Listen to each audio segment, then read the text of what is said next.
भोंदूबाबा अशोक खरात याचे अनेक राजकारण्यांशी कशा प्रकारे घनिष्ठ संबंध होते याचा पुरावा सामाजिक कार्यकर्त्या अंजली दमानिया यांनी समोर आणलाय। अंजली दमानिया यांनी पत्रकार परिषद घेतली। यावेळी त्यांनी अशोक खरात याच्यासोबत कोण किती वेळ फोनवर बोललं याची यादीच वाचून दाखवली।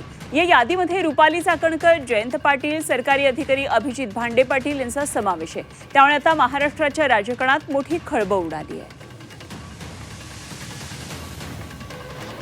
आमदार विधान परिषदेचे शिवाजी शहाणे, पद्मश्री पोपटराव पवार, रामदास खेडकर जे दादा भुसेंचे पीए, दीपक केसरकर यांचे आधी मला एक नंबर जो माझ्याकडे होता तो सापडला नाही, पण जेव्हा मी ट्रू कॉलरवरनं नंबर्स शोधत होती तेव्हा मला दीपक केसरकरांचा एक नंबर मिळाला ज्याच्यातनं 19 कॉल झाले होते।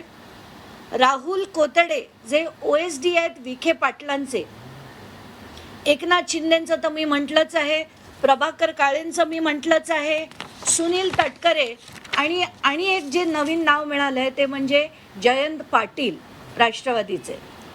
मला हे नाव वाचून मात्र नक्कीच दुःख झालं, कारण त्यांच्याकडनं अशी अपेक्षा मला नक्कीच नव्हती की ते अशा बाबांकडे काही भविष्य विचारायला किंवा काय विचारायला, त्यांना कोण घेऊन गेलं हे सगळं म्हणजे जाणून दुःख झालं की त्यांच्याकडनं अशी अपेक्षा मला नव्हती।